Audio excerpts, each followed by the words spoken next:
Let's talk about gaslighting by design. And what I determined that to be is when we deal with things like gang stalking or sub rosa investigations plus V2K type technology, that is a recipe for gaslighting at its finest. This is psychological warfare. And I always talked about how I practiced guerrilla lawfare when I was fighting a lot of these cases, whether that be on the criminal side, whether that was in a civil case, whether that's on a lot of cases for targeted individuals. But psychological warfare is by far the most intrusive because it not only violates your privacy, but it begins to make you question the very reality in which you exist. V2K type technology falls into the bucket of what's called behavioral modification protocols. Have you ever heard of that? So for anybody that's ever been incarcerated, they came out with this new thing back in the 80s, and it was called behavioral modification therapy.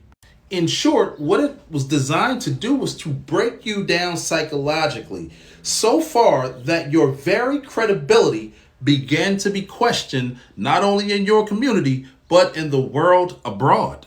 The problem with this from a legal standpoint is most of the people that went through these type of programs, most of the people that are being subjected to it out here in the world, it falls under the scope of experimental and not anything that is directed to be malicious. And that is a problem. The problem is that there's a legal loophole. They classified this type of behavioral modification protocol as experimental versus malicious and criminal.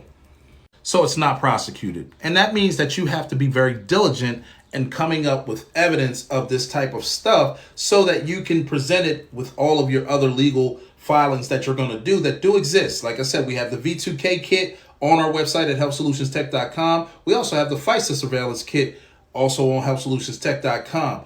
So it is imperative that you begin to utilize the Help app, which is free. Download the Help app for free, also on the website, and begin to utilize it so that you have verifiable evidence of the things that are being employed during the behavioral modification protocols, if that is in fact what's going on in your particular life.